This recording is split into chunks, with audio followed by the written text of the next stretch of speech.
diría, ¿no es cierto? Lo único que sabía era que necesitaba apilar, ¿no es cierto?, 96 sacos, cada uno de 50 kilos de sal, ¿no es cierto?, en la bodega que iba a freír, la bodega de almacenamiento. Sabíamos por otra parte que la bodega iba a tener un área de planta de 6 por 4,8 metros cuadrados. Por lo tanto, lo que nosotros podríamos hacer es lo siguiente. Íbamos a tener, ¿no es cierto?, nuestra bodega. Y aquí vamos a almacenar nuestros sacos. Había dos formas de resolver en la parte A. La primera era considerar la totalidad de la carga. Entonces sabíamos que íbamos a tener, ¿no es cierto?, 96 sacos apiladitos.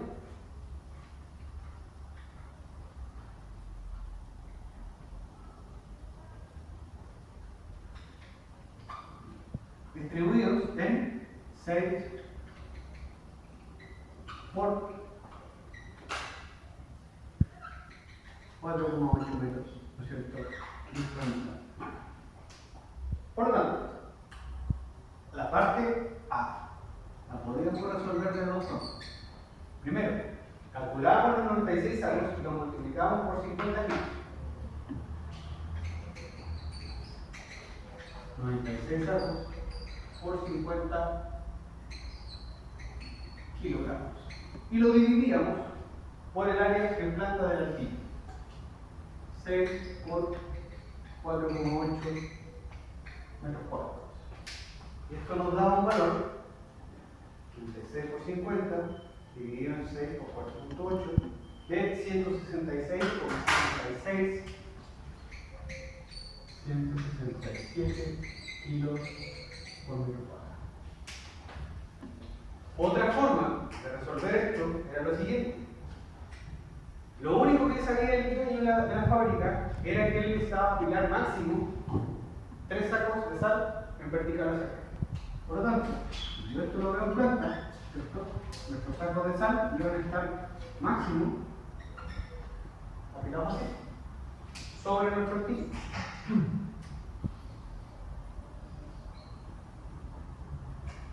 ¿Qué es lo que pasa? Que cada saco nos dicen que tiene una dimensión de 120 por 75. Por lo tanto, si yo esto lo miro en planta, serían 120 centímetros, 65 centímetros, y vamos a tener 3 sacos de 50 kilos cada uno, apilados sobre una superficie de área de 1,2 por 0,75.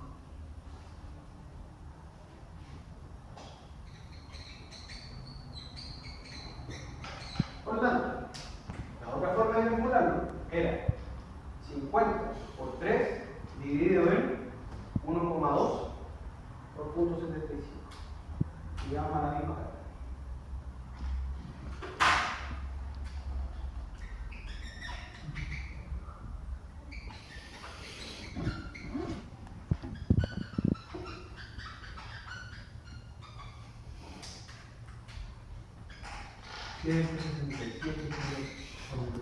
Por lo tanto, si nosotros no llegamos a la norma, ¿no es cierto?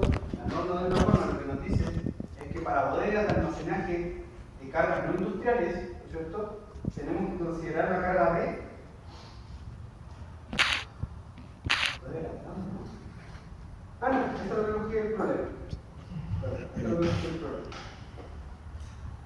Claro, de la tabla 4, ¿no es cierto?, para cargas de bodegas de mercadería liviana nos pide, ¿no es cierto?, 6 kilopascales, lo que es un equivalente de 600 kilogramos por metro cuadrado. Por lo tanto, aquí es donde entraba la comparación, ¿no es cierto?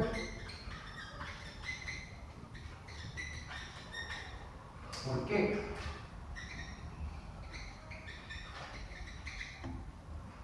Porque tenemos que verificar en función del uso que va a tener la estructura. No confundir la mínima con la menor. mínima y menor son dos palabras distintas, que se parecen, se pueden utilizar muy similar, pero no lo son.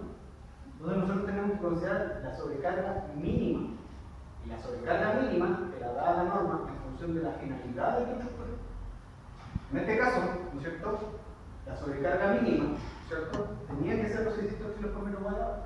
No podíamos verificar nuestra estructura para los 167. Porque eso es lo que el dueño quiere. Eso es lo que el propietario, es lo único que él sabe. Y pasa, modelito, pasa un montón que se olvida de verdad. Y tú de repente te das cuenta porque no sabes cómo sacarlo de ahí. No sabes cómo explicarle que hay una forma de decir. Aquí, no. Nosotros, este es nuestro dato.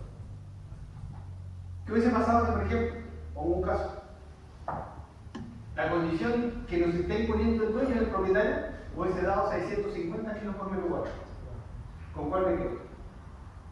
¿Por 650? ¿Por qué esta sobrecarga mínima que nos pide la norma? Pero el dueño nos hubiese pedido una sobrecarga que superaba el estándar, el piso mínimo que nos pedía la norma. Por lo tanto, hubiésemos tenido que verificar por los 650. Lo que nos pide la norma es el mínimo, de ahí para arriba. Si yo me quiero asegurar, puedo, por ejemplo, a esta carga sumarle, no sé, un 5%, un 10%, 50 kilos. ¿Sí? Fíjense que el 10% de 600 serían 60, 660 kilos, un 10% extra. Entonces, no confundir la mínima con la menor, ¿cierto? Entonces nos quedamos con la sobrecarga de verificación que nos daba la NSA.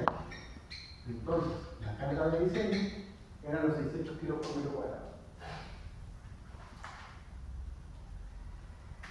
Entonces, B. Considerando que cada viga principal actuará como un elemento simplemente apoyado en su extremo. Chiquillos, ahí se le estaba dando las condiciones de modo. Decía el enunciado, la viga simplemente apoyada. Establezca el modelo de carga que representa de mejor manera el diseño de este elemento, indicando su luz, tipo de apoyo y tipo de carga soportada. Entonces, si vamos a tener, ¿no es cierto?, un altillo en el que vamos a soportar cargas, que ya la vimos que va a ser distribuida, ¿no es cierto? Para empezar, ¿qué luz elegimos? Siempre la menor. Siempre la menor. Por lo tanto, nuestra viga, ¿no es cierto?, nuestra viga la debemos tener que disponer así. ¿Sí?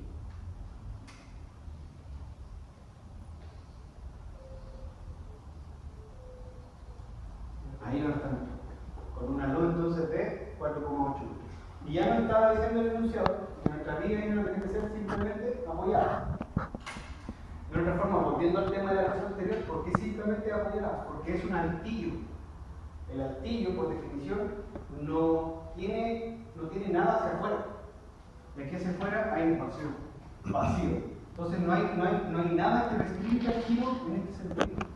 Por lo tanto, nuestra vida es, de una forma, se ajusta a la realidad del problema. Por lo tanto, la letra B, nuestro problema iba a ser algo específico. Simplemente apoyar con una luz de 4,8.